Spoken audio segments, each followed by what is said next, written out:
Welcome back.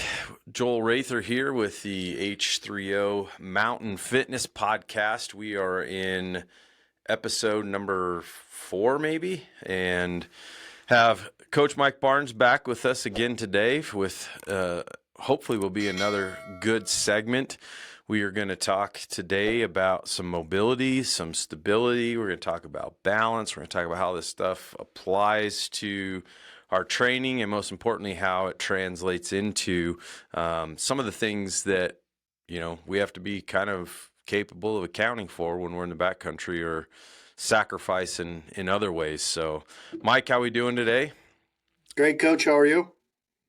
I'm good. Just kind of getting through the week here, and another busy one for us as always. So I know you were a little bit on the road and kind of getting back up to speed. So we'll try and dig into this one. But I know we talked a little bit offline about just the subject matter, and you kind of mentioned, you said, well, maybe doesn't have quite the sizzle and whatever to it, and maybe not, but I think this is a really good topic because if you've listened to our previous podcasts where we've talked about strength and we've talked about some metabolics, and I think some of those things become pretty low-hanging fruit, which everyone kind of goes, oh yeah, I need to get stronger. Oh yeah, I need to do this and I need to get in better shape. And sometimes this stuff maybe gets a little bit, oversighted. And so I thought it'd be good to kind of touch on it. So what's maybe start digging into it. Let's I think we take a ground up approach with a lot of this stuff. So maybe we can start there.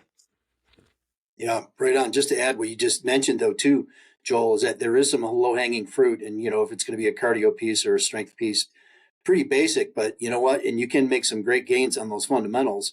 And we've talked about that. But a lot of times the difference is in the details. If it's going to be a performance-related, hey, you might be and you're pretty fit, but you didn't do any hip flexor or training or low back training or training with your pack on or hillside training, anything along those lines. So Right. all that said, I'm ready to dig in when you are.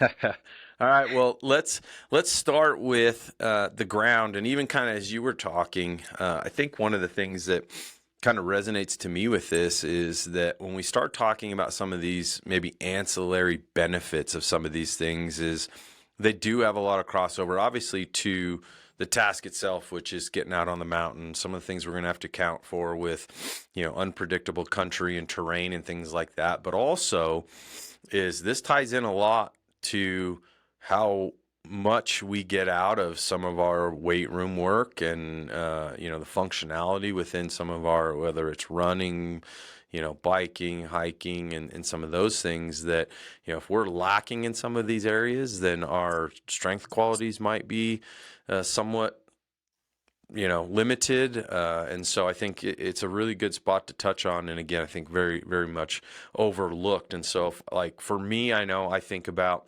when I start a lot of training sessions is we dig right into kind of the tail end of a dynamic warm-up, for example, and we're going to go through ankle mobility. We're going to incorporate some hip mobility. We're going to, depending upon the day, look at our thoracic spine, which for some of you that don't know, is kind of our upper back and things like that. And all of these things have a lot of interplay when we look at how these patterns kind of stack on top of each other in terms of how we function. So let's talk about ankle mobility a little bit. Like, what do you see in training, and how do you translate this to the hunting world as far as getting boots on the ground and stuff like that? And where do you value kind of how our ankle function looks? Well, it's going to be challenged for sure, especially when you're off trail. And if you haven't experienced the trails in the mountains, they're a lot different than the trails on the east and west coast, because in the Rockies in particular, they're rocky. And depending on the age of the trail, is it a double track? Is it a single track? And then you've got game trails as well. And, so you've got a lot of varying terrain. That's kind of what you're going to look at. And if your ankles are not used to it, you don't quite appreciate what's about to happen, especially if you're hiking, whatever, 2+ hours a day, which is not that big of a deal at 2, but you start stacking up the days and you're going to feel it. So, even footwear, and if you really don't have that mountain boot, you're going to feel it. And I've done everything from, super lightweight to, okay, this is great for the trails. And then, a 10-inch high, lace up tight, kind of high end Right. boot, which really makes a difference too. I suppose that's kind of where my first thought goes to. Yeah, yeah, most definitely. I think we talk about this a lot within our military population. It's one of the things that we just finished a course this week with some tactical population. So I had law enforcement people in here. I had some folks from the military. Typically, we have folks from the fire community. And we talked to those guys about the fact that most of them are in, like to your example, a taller boot that potentially restricts movement and mobility and some of that stuff. And so when we get into training, we really try and focus a lot on ensuring that we go through some ankle series stuff where if this is my ankle and this is my lower leg, we're going to get that knee driving forward. We're going to drive that knee towards the big toe. We're going to drive that knee towards the little toe and try to get that ankle moving. Try to get it so that it is more accustomed to some range of motion. And most importantly is when we think about what we're going to typically do following those activities, if we're going to go into a squatting motion, if we're going to go into lunges, if we're going to do deadlifts or anything like that, if that ankle isn't capable of translating a little bit, or in this case, moving forward, kind of we're approaching, heading towards the toes a little bit, their squat patterns aren't going to be very good. And Yeah. if we spend a ton of time in that type of footwear, it's slowly going to kind of, get restricted. And so I think this is a big one. And to me, it's something where, it's kind of like getting up in the morning and, you're taking your daily vitamins or your greens or whatever, where it just has to be something that you're routinely doing and you have to kind of touch on it all the time. We incorporate it as a lot as part of our warm up and making sure that, those are just small pieces of the puzzle that are going to have other kind of determining factors on some of the things that we do within our daily training regimen, just in general.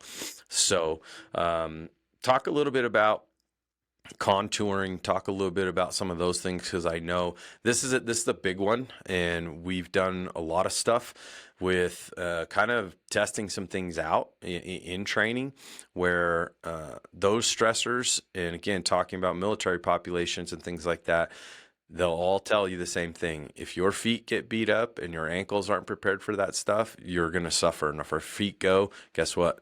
Everything else is going to go pretty quick too. So Yeah. Well, I think what I would start with, Joel, is just the mountain itself. And you're going to be on a side hill. You're going to be going up very steep hills that you're not used to. Hey, whatever, 9-10 degrees sounds steep, and it is. And if you're out running, but you go out and you can reach the hill in front of you and you're grabbing onto roots and trees, any type of object to help. Now I've got to get used to that. And I'm really working those end ranges of motions. Um, Mhm. Forward, backward, side, uphill, downhill, and every time I go off trail, it seems I make a step and I can feel my ankle flex and then kind of Right. come back, and it's that proprioception stretch reflex that kind of kicks in. So there's just so much varying terrain. You step on a rock, it's completely dark outside. Yep. You don't have the depth perception as well. The last time I went out, I hiked in for, I think it was about an hour, and it was a little bit more than an hour in the dark, and I was in the moonlight, and then the moon dipped behind the clouds, and I was like, okay, now it's really dark, Yeah. and I didn't want to have my headlight in because I was on the side of a mountain, and I had about a mile to come in. So now you really got to slow down. You're stepping on sticks. Any type of downfall is going to be. So I guess my point is this: you will be challenged if you're going to be hiking the mountains. Yeah, most definitely. And I think I can think of numerous times, just even in, September this year, where you've got unforeseen things, you've got vegetation, you've got, like you said, getting up and over a lot of logs and sticks and all types of just, junk that Yeah. is in and around your feet. And there was numerous times this year where you step and the foot kind of does one of these or does one of these like super quick. Yeah. And, Yeah. as you said, right, like if we don't have some good qualities reflexively, proprioceptively, balance, if we don't have, good range of motion and stuff like that, those things can turn out pretty bad, right? You can get Yeah. hurt pretty quick. And, if it's bad enough, your hunt might be over, right? If you can't continue to Yeah. go on. So, again, I think it's important that we kind of touch on the value in some of these things. And more importantly is, what are some things that we can do in terms of some training integrations here? I kind of mentioned our ankle series. When I get into some, lunging and step ups and some other things, we have some slant boards and, they kind of go in all directions. I'll actually put myself or someone else onto, you know, uh, a slant board and put your foot on that and we're going to do some lunging. Put your foot this way, we're going to do some lunging. Put it downhill, put it in that uphill position, kind of as you mentioned, where when you start getting into those positions, it's going to change where our center of mass is, which then can change where our balance is at. And there's just a lot of factors that go into this. And I think that, again, moving outside of traditional thinking, if we kind of expose ourselves to some of that stuff, the odds are when we do step on that rock, when we do find, a hole or something or a soft spot, or we step down and we didn't see something because we're in the dark. I know I'm constantly thinking of that stuff is, have we kind of employed the right things within what we've done up to that point to not have that end our hunt, right? Yeah. Joel, you just kind of say, so what do we do? I mean, after that general warm up, some ankle circles. I do a high toe walk where you're up on your toes. I want pressure on my big toe in particular. I'll give some light dumbbells and do some stiff legged walking forward, backward, laterally, calf raises, different positions. I'll hang half of my foot off, lateral half of the Yeah. foot off. So as you do that toe raise, you're challenged that way. And then also we call supination and pronation of the foot. Then I'll Right. do it to the outside as well. So that's in your area being supported. So my big toe now is unsupported. I use a 2x4 to do that as well. I know there's some uneven surfaces. What I'd really like to do is go for a hike, and preferably, it's still great weather out here in Colorado, and I'm looking out there going, God, I'd like to get back out in the woods and go for 3 or 4 miles and see what's out there right now. But yeah, I mean, so you have from specificity range all the way over to non-specific ankle strengthening. I don't know how much you want to dig in further on that, Joel. I know you've got your ankle stability series that you like to do too. I'd be curious what that's like. Yeah. So, interestingly enough, I have a guy right now that um, has had a little bit of some like lower leg issues. He's training for some special operations, and I just sent him a series this week where I'm having him go on to any just a ledge, a step. You can even use stack up a couple plates or something like that, and I'm having him with that foot essentially, kind of hovering off of the edge of that thing, right? Doing some raises, but then I'm also having him take his foot from a forward position to a heels out position, to a heels in position, and then Sure. we're gonna bend the knee, almost kind of like you're starting to squat into that, and then we're going to do the same thing: forward position, toes out, toes in. We'll do those straight leg, we'll do those bent leg, we'll do those again where we'll focus on doing them eccentrically. A lot of times we start out where I'm saying, hey, give me a 4, 5, 6 count on the way down, and really trying to get those structures challenged in different foot positions, kind of to your point. And I'm a big fan of doing some of our lunging, like you said, with that heel kind of hovering, right? So they're on a surface. If this is, my toes, and actually having that heel have to stay supported through that lower leg and that shank of from the knee down, where they've got to have some stability in there. We're kind of intrinsically training some qualities within that foot and ankle structure.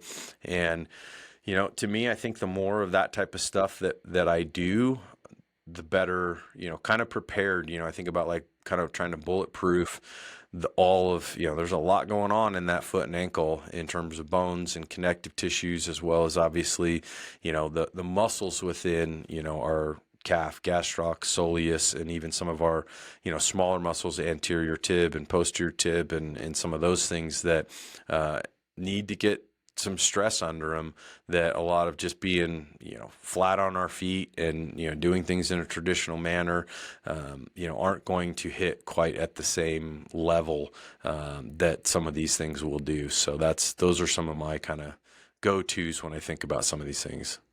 You know what makes sense though too, Joel, is to do some plyometric type elements. If it's going to be jumping rope or little pogos in place, little small lateral hops, small patterns in place. It doesn't have to be a 20-minute jump rope routine, but Right. to have that stretch reflex kind of kicked in too around the ankle and the muscles that support the ankle, it kind of makes a lot of sense too. And if I really wanted to get into it, and some of that just might be incidental, if you've got a Yeah. warm up, jumping jacks or a jump rope, you're kind of getting at that stretch reflex as well.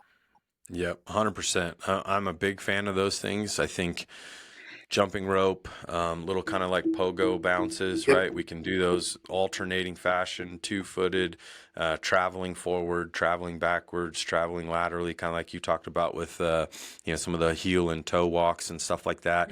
And Yep. to me, again, like those are very low level type things, but have a lot of value in, again, translating into stuff that is going to better prepare that foot for, some variability, some different positions, and just Mm-hmm. really bolster kind of the integrity of all those things. Because yeah, when we're out into kind of unpredictable environments, I'd be sick to my stomach if something like that ruined my hunt.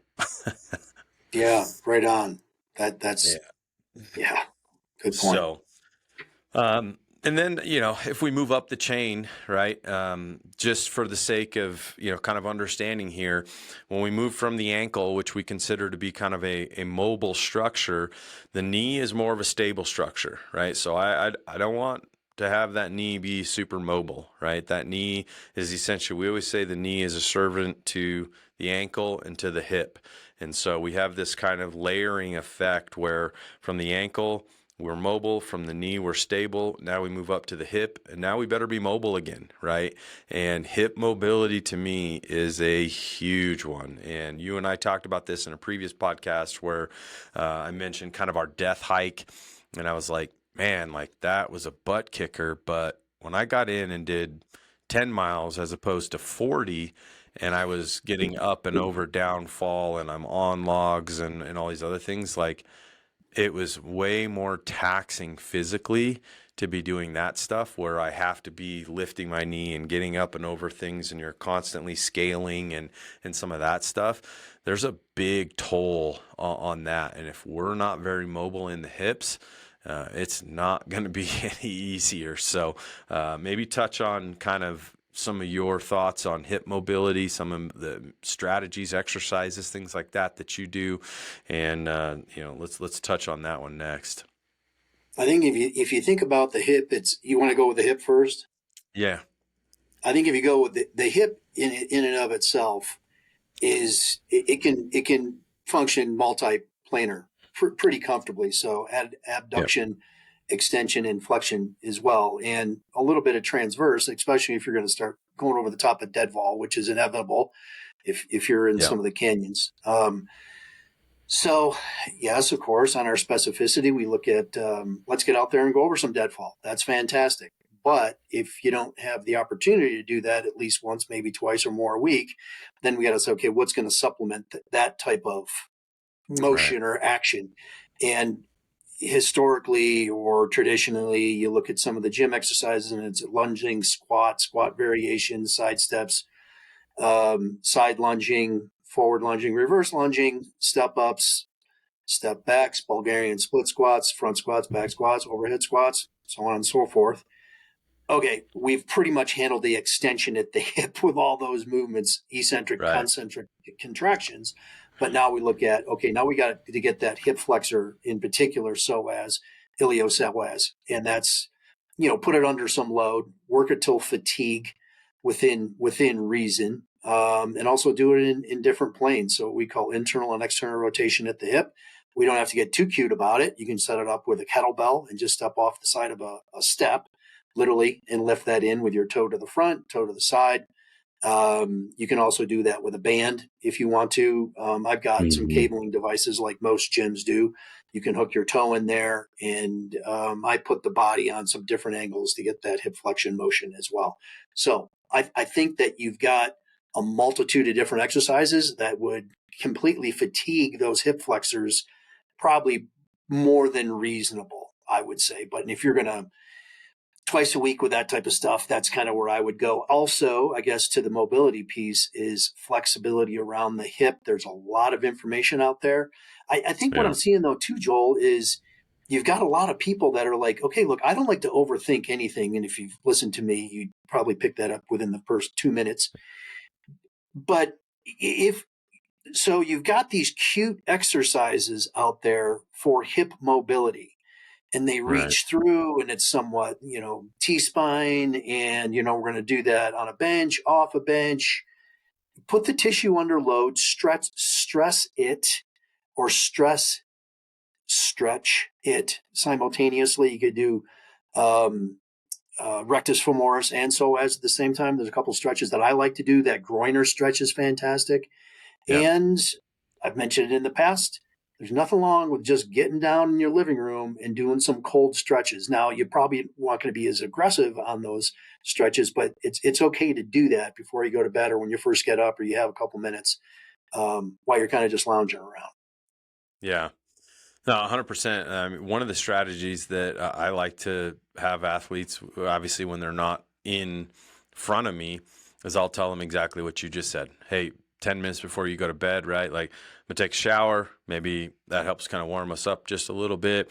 And then I sit down, and as I wind down that last 30 minutes of the night or whatever, is let's go through some hip mobility. Let's do some general stretching and some of those types of things, right? And granted, we can build these things out into some specifics and stuff like that. But to me, I think just like with the ankle stuff is we just go through a series of things. We have a hip series that we do that's kind of Yeah. activation based, where I'm going to activate the front of the hip, the back of the hip, outside of the hip, inside of the hip, above, below, all that kind of stuff. And, the hip is a very dynamic structure, right? There's 36, 38 pairs of muscles that attach to the hip, the pelvis in itself. And that's what affords us all these liberties, like you said, of motion to abduct, adduct, flex, extend, rotate a little bit through the hip and some of those things. But that stuff also comes at a cost. And at the same time, you and I are both sitting right now talking to each other, and a lot of us sit too much. And, some of that is just job dependent. Some of it is just being too sedentary. And, when we get up and start moving, that sitting posture is just not good for hip mobility. We're going to see shortening of the psoas, right? We're going to see lengthening of the glute. We're going to see, the back and all these things that are going to have implications to it that when we stand up and try to get tall and do things more dynamically, that become limited, right? And so for me, I'm always thinking about how do I reverse engineer these things back to a better functional capacity, right? So as you mentioned, doing a pigeon stretch and doing some what I call like seated rockers with, kind of a seated position with my knees up and Yeah. internally and externally rotating at those hips. And to me, those are some great things. And then putting them on stretch and under stress, like you said. Hey, if we're going to do, let's say, a curl and press, for example, right? Like an upper body exercise, I'm like, all right, that's great. How about we put your front foot up on a bench and force you into a little bit of a stretch from that position where now I'm stretching the front of the hip. I'm challenging a little bit of stability laterally, right? And now go ahead and do that curl and press, and I'm getting a lot more bang for my buck, right? And so to me, those are ways that I kind of like opportunistically look at how can I influence some of those things, right? I think a lot of times when we present some of this stuff to people, they immediately go like, well, how am I going to fit this in? And how do I have enough time for all of these things and whatever else? And I usually say, Well, let's find tangible strategies to incorporate them rather than add them, right? And I think there's a big, there's windows of opportunity there that allow us to find within what we're already doing to grab onto small bits and pieces of this without saying like, I got to add 30 minutes to my day now. It's like, no, you really Mm. don't, No, right? no, you don't. And a lot of times, I don't know about you, Joel. I would bet that there's probably about 4 to 6 exercises that are your go-to protocol. This is what we do for the Right. ankle, low back, hip, shoulder. This is because it's preventative in nature Yeah, as well. And there's a term we call proprioceptive neuromuscular facilitation and potentiation as well. So a lot of times yeah, I'm trying to get that area of my body active before I try to go to the next level of activation. for sure. For sure. And so, yeah, I'm a huge believer in that. We talk about it from a performance perspective, sprinters and strength and power athletes and things like that. And right out of the gate, I'm like, if we can't get you to hip extension, guess what? It's going to affect your power output. It's going to affect your Yeah. speed capability. It's going to affect your multi-directional ability. Well, if I take that and think about it, in our atmosphere of the hunting world, well, it's going to affect how much and how far and how often that you can do some of those similar activities if we're not very mobile and we're not very stable and we haven't trained up to that stuff. It's exhaustive to be climbing over deadfall all day long if you don't have good qualities within the hip. So let me ask you a question, Joel. So if you go out on a very strenuous hike, whatever, just you got a pack on, and you go for whatever 4 miles or so, and you get back to camp or your truck. If you had to say, okay, at this point, I know it's a really good idea. I hit some flexibility. What muscle groups are you targeting around the hip? Yeah. I think usually for me, it's hip rotators, which is a big one. A lot of times we look at, like, say, foam rolling and some things like that, where I sit on a foam roller, leg crossed, and, I'm kind of leaning over to, one side. And, our glute runs this way, on the backside, and our hip rotators kind of run this way. And so when you get people that have low back pain, you get like the sciatica, right? Everybody complains about those types of things. Those hip rotators are typically the culprit of a lot of that. Our sciatic nerve runs directly through those hip rotators.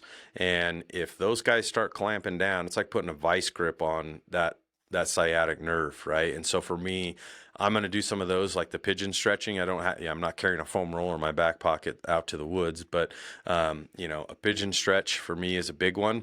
Hip flexors are going to be a huge part of that, right? I've got to get back to some level of extension, right? And then even just simple stuff, quad stretching. A lot of our folks, again, if we're seated a lot or we just get back from a day on the mountain, those guys are going to be a little tight. So, if that were my three kind of top culprits or targets, I think that would be probably the three that I would go to. You got any others I missed or? I would add that's the exact three I would do in the exact order I would do it as well. It 100 yes. So yeah, Nice. that was more verification on what my thought process was than anything, but that is exactly the way I would do it. And you get back to camp and you'll have something to drink and take a little extra time and go through those same stretches again because you're going to Yep. be hammering them again tomorrow. And you look at that next 100%. canyon over, and you're like, God, that's got to be a half mile, 3/4 mile away. And it's like, well, there's only one way to get there. Yeah. So buckle up. 100%. 100%. Yeah, no kidding. So, yeah, but again, I think we've talked about this a couple times, which is, do you do these things at the end of the day? And of course, it's easy for us to say like, oh yeah, like you should really do that. And the actuality of it is yes, I do that at the end of the day. And some people are like, oh yeah, of course you do, whatever. I'm like, well, when you get back to camp and you gear down and everything else, like where the hell are you gonna go?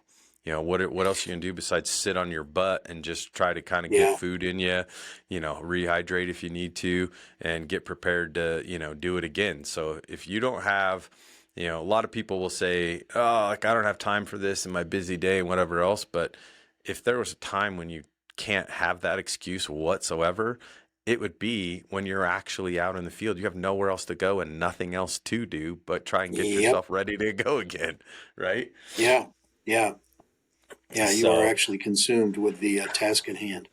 100%. So, yeah. So if we continue, right, we went from through the ankle. We talked about ankle being mobile, knee being stable, hip being mobile.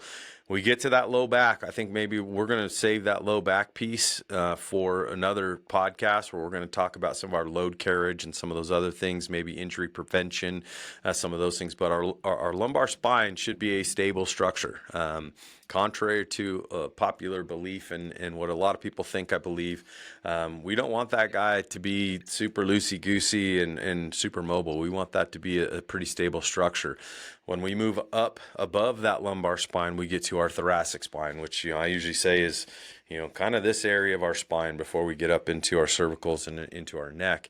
Um, but we want that thoracic spine to now be mobile, right? If I'm going to twist and rotate and flex and some of those things, we want that guy to be capable of moving. And in this case, where we talk about it from a perspective of we've worked up through our preseason, now we're in season, we're spending a lot of time with a pack on, right? Whether that's 30, 40, depending upon the style of hunt, 50, or if we're lucky enough that we tagged out and now we've got 80 or 100, right? Um, it's kind of like putting an anchor down on that sucker with that weight pack, with that weighted pack on, right? And so for me, we see a lot of folks that become really limited in that thoracic spine. And if that happens, then guess what? Just like with the knee, um, where, if we're lacking above that joint or below that joint, whatever's in the middle of there is going to take the brunt of that. And so if that thoracic spine isn't mobile, then guess what does start to take more stress? That low back, right? Or upwards into neck or shoulders or whatever else. So, talk a little bit about maybe your take on thoracic spine and things that maybe you do. There's a lot of good. Joel, it's surprising because when I, you put on your pack and you do your hikes during the summer, and then you kind of load your bow on there, and you'll have a little extra weight. I'm always surprised on how fatigued I am around my thoracic spine, and I'm not a small Mhm. person, and I'm at least a 50%er on my strength capabilities. I'm surprised on how fatigued I get, and I think Yeah. in part what goes on is, if you don't have to look very far, and there's stuff on the internet will show you how to properly fit on your backpack. So, Right. snug around the shoulders, 90% of the weight's going to be around your hips. You want most of the weight kind of around that mid thoracic spine, or a little bit higher. Some of the weight's going to carry, which is a little counterintuitive because you're thinking I need to put a little bit lower on your back, but that's really not how to properly load your backpack. Right. So yeah, I obviously I'm kind of mainly a bow hunter, so I'm doing a lot of pulling, a lot of strengthening for that mid thoracic, any of the scapular retractors, rhomboids, rotator cuff, all that has to kind of be, it's part of your pulling action. So I'm pretty tuned up on that. But even so, let me circle back. So what happens is you put on your gear and it's 30 degrees outside and your jacket is a little bit bigger and you got a couple layers on and it's been summer, and then all of a sudden it kind of dips in, and then, oh crap, I haven't had my pack on. I've got to loosen up these shoulder straps, loosen it up this way, loosen up around my belt and refit because you haven't. And a lot of times it's like, man, it's getting light already and I'm running a little bit late, and you don't refit your pack the way it's supposed to be because you've only got a mile hike in, and you don't pay attention to those details. Just as a general recommendation, refit your pack the night before with your clothes on. That way you're ready to go and you don't have to do it all over again. Um, Yeah. so that's kind of what I kind of think too. And I know there's some flexibility and mobility exercises around the T-spine as well. It sounds like you pay a little bit more attention than I do, and that's just personally, not that I neglect it, but Right. I haven't had much of an issue outside of the fact that I got to refit my pack a lot of times, and when it gets heavy, you're going to want to do that. Right. Yeah. No, you're exactly right. I think I'm always micro tuning, right? I'm load lifters and belt and straps down here, right? And you're always trying to kind of like find where that space should be. I think we could probably do an entire episode where we talk about kind of ergonomics, right? Yeah, And I know in one of the presentations that I give on load carriage, improving trunk qualities, and some of these things, is I always say it's not about the load, it's how you carry it. And that will make or break you over time, that's for sure. And yeah, so if we're very inefficiently carrying a pack, you know, low back's going to suffer, hips are going to suffer, upper back with that thoracic spine. You'll see people, I know a lot of times I've heard people that'll complain like, oh my gosh, my traps are on fire, right? Like they're not used to having a pack on. And so those traps become hyperactive because we don't have that load distributed very well, right? And I know for me, yep, it took a long time to find kind of the right pack setup and some of that stuff that helped with that. And I can recall kind of the first hunt that I went on a few years ago. We were running like the K2, the XO packs, and that was the first time where I had a pack that I hunted for an entire week, and I'm like, huh, that was awesome. I actually feel really good because I had a pack right, that was distributing and dispersing that weight more effectively, and I was carrying it much better, right? And we've kind of evolved a little bit more just kind of from a logistical standpoint of how I like to organize my pack. We're into Kafaru now and utilizing, we're in a 44 mag, I think. So it allows me to kind of organize my pack so some of that weight doesn't just sit at the bottom. It gets kind yeah, of, spread out where that weight is at. And it just makes a world of difference, most definitely. But yeah. um, from a training again, like soft tissue perspective, I'm a huge fan of, getting on the foam roller and arching over the top of that foam roller, and then we roll up and down that kind of mid and low back a little bit. And we do a lot of things with like some rotation and flexion and some stuff like this that forces that spine to have to rotate and flex and extend a little bit. There's some soft tissue things with if you take like two lacrosse balls or tennis balls and we'll tape them together, and our spine sits right here, and I'll put that thing right in middle of my, I'm pointing here, but imagine it being back here, right?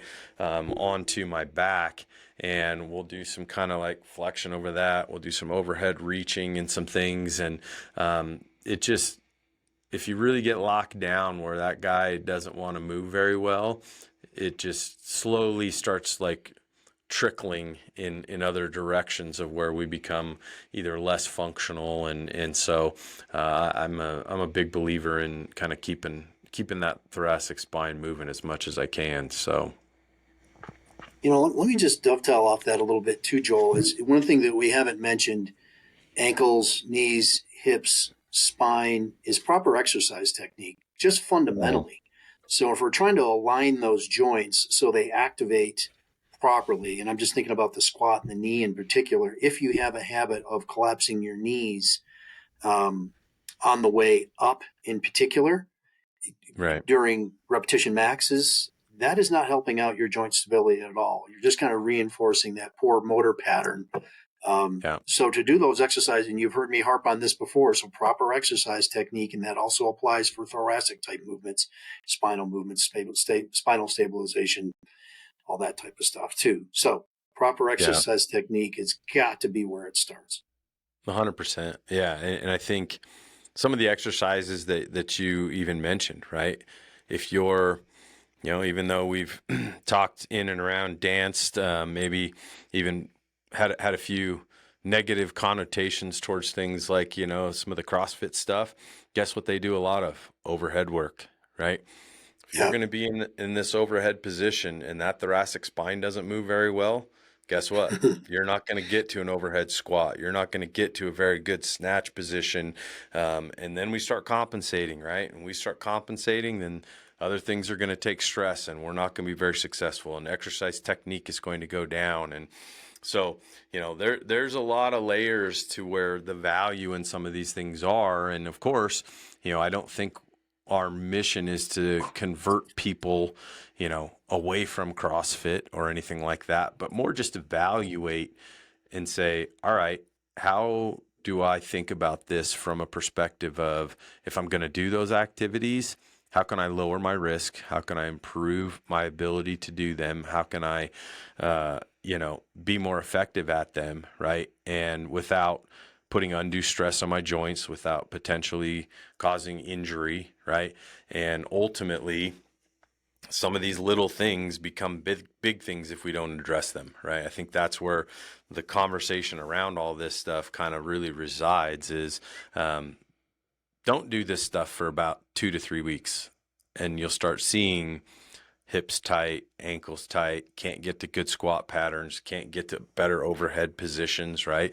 And if you wait long enough, you'll find out some other things that you don't want to find, which is shoulder pain, low back pain, knee pain, you name it, right? And so we're trying to hammer away at a hard sell on some of this stuff, I think. Yeah. But it's as soon as people realize it's not a half hour of flexibility, mobility, Right. stability, it is okay. This is just proper programming. It should involve some Yep. of these things inherently if you are working with a qualified professional. Yep. 100%. Yeah, exactly. Right. And if you look at what you're doing now and you're like, oh, I am working with a coach or a trainer or whatever else, and all of this stuff is brand new to you, maybe look for another trainer. Yeah, yeah, truly, truly. It's fun to go. I was talking to Joel here just before, but I visited my daughter in Fort Smith, Arkansas, and I visited one of their um, kind of what they call themselves an old school gym. And I was just kind of looking around, watching the sequence of exercises, how they're putting together. How people are kind of, you know, I'd say half of the people that I just noticed was like, why are you doing that first? Are you going to warm up at all? Or are you just going to go for it over there? Yeah. And there had been our general warm up, our specific warm up, our flexibility, mobility. Okay, now I'm preparing myself. Look, and a lot of times I want that all done in about 8 minutes before I Right. start kind of, you continue to ramp up and put your exercise order in a proper sequence. But yeah, okay. So you go in there and do arm day, and they just start grabbing dumbbells or whatever they were doing over there. It's always interesting to go into a commercial gym and see what's going on. Oh man, it's usually, I wouldn't say it's an education. I'd say usually it's an entertainment. Um, Totally. and they're not all bad. Don't get me wrong, but No, no. you typically in a lot of commercial gym environments, you can go in and you can. It's no wonder that the viral nature of gym fails is what it is because it usually doesn't take long to find where there's one lurking around the corner in a lot of those places. Right, right. So, but yeah, so I think that kind of leads us into, we could talk about, shoulder mobility. I think that shoulder mobility has some implications when we start talking about, compensatory things within maybe our draw cycle, right? Like people that don't have good external rotation, limited in some of this stuff. And we start getting like, shoulder impingement, we start getting, AC joint stuff, we start getting rotator cuff problems and things like that, especially if we're at a point where we're trying to shoot on a daily basis. We're really ramping things up, right? Now we've got to pack on quite a bit, and that pack, because it's loading us down, also tends to want to like round us forward here at the shoulder a little bit, right? And it's like that stuff starts becoming potentially problematic because if we don't keep, let's say, good qualities of, anterior, tissue health in the pec and delts and some of those things that really get shortened from being too long in those environments. And then everything back here gets long and loose and needs strength, right? can't get to overhead positions because that pack weight has got like our subscapularis and our serratus anterior, kind of these guys down in here, super tight. Like, again, I think we kind of go down a rabbit hole, but I just, to me, it's like I just start chasing these things and go, ooh, we can't have that, or else something's going to suffer, right? So, maybe give me your thoughts on, the shoulder, some stuff that you see and things that maybe you address when it comes to that. Well, if we had all weekend to really dig into this, we just get started. And I mean that in somewhat jest, but Right. listen to your shoulders. And I think a lot of the younger populations that can withstand the stresses of multiple high intensity, high frequency pushes, in particular overhead presses, bench presses, dumbbell presses, machine presses. Everyone wants to press. International Bench Day, as you know, has never been missed on Of Mondays. course. Um, That's right. but if you got to listen to your shoulders, and that tissue is only going to be able to take so much stress over the course of time. So you mentioned impingement. I'm going to put my hands up here. If this is my clavicle up here, you're going to maybe have a little bit of a hook on the end. This is my left arm. And then as I raise my arm, that space is Yep. reduced, and then I grind it back and forth, and they call that impingement. So that the glenohumeral joint is going to slide up a little bit, and that's due to a weak rotator cuff, and then below that is your scapular stabilizers. So here's my slam on the internet experts.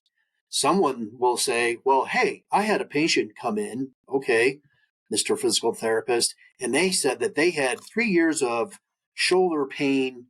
And then I fixed them with doing this and this. And I'm like, well, hold on. There is so much you just don't fix shoulder pain. It doesn't work that way. You have to figure out what the root cause is first. So is it Yeah. impingement? Is it bursitis? Is it tendonitis? Is it tendinosis? Is it, you just don't say, oh, I just did that and then magically it's fixed. Yeah. So if you're listening to these self-proclaimed experts fixing joints because years of pain, someone came into me and I fixed their squat or their overhead press, I'm reaching for my BS flag. So that's my slam on the internet experts out there to begin with. If you're having chronic problems with your shoulders, go get it evaluated and assessed to get to the root problem of it. If it is, Right. in most of the times, I would say, Joel, and you may or may not agree, it's been my observation, it's going to be a rotator cuff problem. The four muscles of the rotator cuff, three externally rotate, one internally rotates. What I like to do is I start out, most of the people that I work with, I start out with some rotator cuff work. It doesn't need to be really heavy. And there's a sequence of movements that I like to do to use. It's not, it doesn't have to be exact, but I'm sure you probably see a ton of it. Matter of fact, with the athletes that you work with, overhead Oh yeah. throwers and Yep. whatnot. So all that said, I pay particular attention to the rotator cuff, its strength, its mobility, its flexibility, its range of motion. I do one or two quick stretches for it. I also stretch out the anterior part, which is your chest as well, the pec muscles. So I know I've got some range of motion. And depending on how tight they are and how abused they are, I'll get a little more aggressive on some of the stretching as well. All that said, I'm more interested in what you got to say, Joel.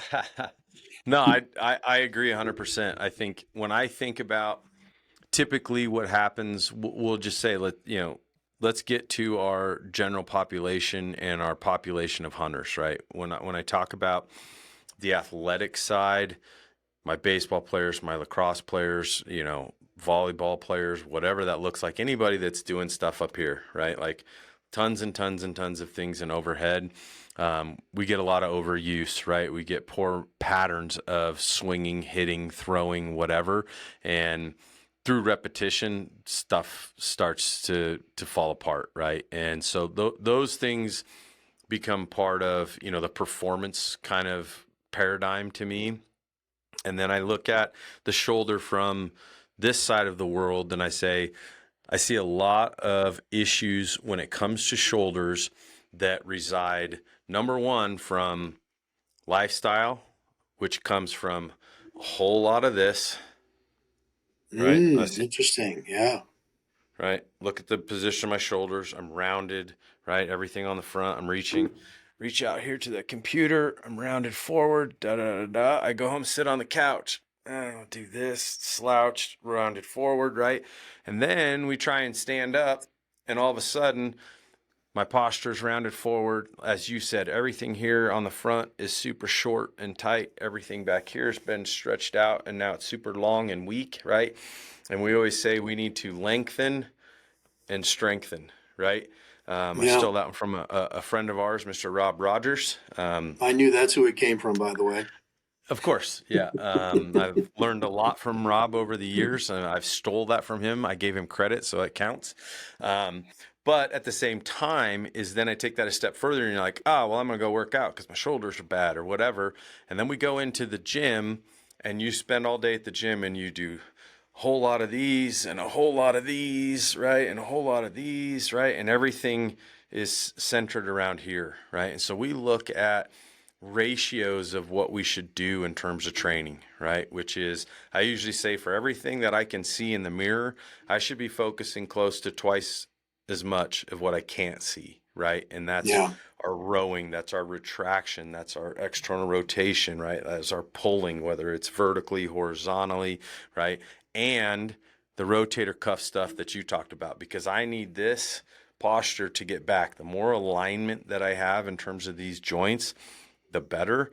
And now if I put them under stress, some of those things that maybe are caused due to some of the things that we're too guilty of doing on a daily basis that probably far outweigh the amount of time we spend in that position as opposed to the hour we go to the gym, is a tough one. And so that's kind of how I look at that. And I think that, a lot of times, and I'm sure you've done this, right? If you've ever been into or had the ability to go through some gross anatomy, where you're actually dissecting the shoulder in itself, which I've been fortunate enough to do. I'm sure you probably have as well.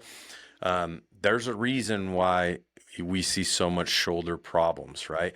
All this freedom that we're provided, right, to be able to do all this, really articulate movements through that shoulder comes at a huge cost, because when you get in there and actually look at how that shoulder's held together, like you said, there's that clavicle, here's the humerus, right? Scapula's back here. All that stuff's just hanging out and being held together by tissue. It's not like the hip where it's in the socket and we've got some good integrity and stuff like that in there. Like, it's literally hanging on by a thread before we put it under stress. Yep. So, Well, and not to mention though, you take kind of your average elk hunter or mule deer hunter, 35 years old. He's been hammering on the bench press for the last 15 years or so, and that tissue takes a toll, and it oh yeah, becomes a little stiff and brittle and inflexible, and they haven't paid attention to it. Then all of a sudden they have to. And holy crap, does it hurt to sleep? And I can't sleep on my shoulder. And it feels like oh I've yeah, got a knife going through there and blah, blah, blah, blah, blah. So oh yeah, something to pay 100%. attention to. Yeah.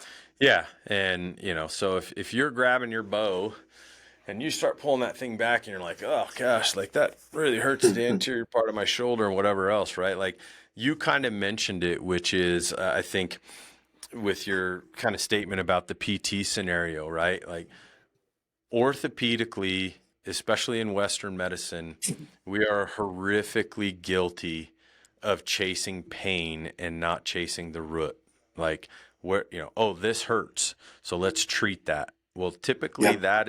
that is just the culprit or the end of something else that caused that pain, right? And so for me, that's a thing where, someone comes and says, "Oh, I got patellar tendonitis and all this," and they go, "Oh, well, let's do some ultrasound on your knee and all this other stuff," and I'm like, that's not the problem, right? The same Yeah. thing with the Yeah. shoulder, right? Like, that's not where the Yeah. problem came from. It came from imbalance. It came from lack of mobility. It came from, the tissues not being pliable enough. And now that stress typically is going to go to a patellar tendon, an AC joint, right? A rotator cuff, whatever that looks like. Right on. Yeah. So, um, wow. I think we're doing pretty good here. I mean, I feel like, we just went through four subjects, right? Ankle, hip, T spine, shoulders, and we're 50 minutes into this thing. So I'm tempted not to dive into stability and some of that stuff. I think maybe we can table that one into we start talking about a little bit more on the trunk dynamics within our rucking and loading and some of that stuff, which I think we can really expand a ton on, as well as we were going to touch a little bit, and I think we did on some balance stuff. But did we miss anything that you can think of? Is there any little nuggets of? No, I think that what we have here is these are issues that need to be addressed or will be addressed at some point if you plan on doing this for any amount of time, combining your fitness and your hunting experience, mountain hike hunting as well, um, hiking, I should say as well. The specifics of it, the sequence of exercises, what they are, I think get a hold of me or you, and we can walk through that. Yeah. Joel, we're both on Instagram, so we're not hard to find. But so we could go just do an hour on rotator cuff, and we could do an hour on any one of those things, or even longer. I'm looking forward to the low back in particular because I have a symptomatic low back that I've had MRIs on it, and I Oh yeah. thought they were going to see a spectacular image. And a friend of mine who's the physiatrist was like, "No, you don't got anything there that's really any special." And I'm thinking, well, the amount of pain that I'm in has got to be beyond anything that's ever been recorded, clearly. But that clearly wasn't the case. Anyhow, I think that's a great start. There's a lot of specific movements, and there are the subtleties of some of the exercise techniques around the rotator cuff, the shoulder, the low back. Yeah, we can go ahead and hook us up or get in touch with us. We'll help you out with that. 100%. Yeah, I think our mission with a lot of this stuff is to follow these things up with examples, right? Whether they're Right. short videos and things like that. I know that as we kind of go through this, we have some built out already, and I think that it will continue to add to this, especially as we talk about some of the things that we talked about today, right? Showing you examples of what that ankle series looks like, hip series, and some of these rotator cuff exercises and what have you. And especially as you mentioned, like getting into and start talking about that low back. I know when we do some of our teachings within our tactical setting, I'll ask people, I say, anybody in here never had low back problems, right? And I think in the last year or so that I've asked that, which is in probably the neighborhood of, 100 plus people that have been in attendance to some of these symposiums or conferences, if you will, I've had two or maybe three at the most that have raised their hand, said never had a back problem, right? So if I'm at 100 and I've had two or three, we're looking at like 97% of people have had some type of back issue, and I'm not one of those three. I'll promise you that. So same as you. So my last MRI was not great. I'll tell you that. It looks like the back of a 47-year-old former athlete for some reason. It's what? It's exactly what it looks like. It's shocking. Um, Who's that guy? the unfortunate part is the one that I had this spring compared to the one that I had probably, oof, man, maybe 10 years ago. It has progressed, and I was worried that this one was going to be time for intervention, but thankfully, Oh, and the best part was when I talked to our back specialists. I'm fortunate enough, obviously, I have good connectivity through our sports side with some of our team docs and things like that. And I said, here's the only thing that matters. Do you think I'm going to be able to go elk hunting? I literally said that to him. And he goes, well, what do you mean? I said, I'm going to have a 30 to 40 pound pack on. And if we are lucky enough, I'm going to have to pack out, 60, 80, maybe 100 pounds or whatever. And he's like, yeah, I think you'll be okay. And I'm like, that's all I needed to hear, doc. doctor said. Yeah. I was going to do it So anyways, but I was going to do it anyway. Yeah. So I'm at that point, unfortunately, but yeah, 100+ miles since then on the feet and on the back, and here I am. So that's good news. But yeah. So, well, appreciate it. I think that I was kind of wondering how long it, or what our level of discussion was going to look like in dialogue with that, and I think I might have surprised myself that we managed to really cover a pretty good amount of stuff there, and hopefully that stuff is useful to you. We'll provide some links to these things back to, for instance, like our Side Hill series, our mountain mobility, some of that stuff that we do have already. You can obviously go through, check on our page and some of our playlists, our training playlists, and check those out. Leave us comments, leave us questions in the comments section below. We want to hear your thoughts. If you have maybe something you'd love for us to touch on, we are all ears, because we want to make sure that we cover a myriad of things as we kind of continue to go through this series. I know we've got a handful of other topics that we're still going to touch, and I'm excited to get to those. But we appreciate you guys tuning in today. Mike, appreciate your time as always, and looking forward to the next one already. So we'll talk soon. thanks, Joel. Appreciate you, buddy. All right, man. Take care. Thanks, guys. See ya.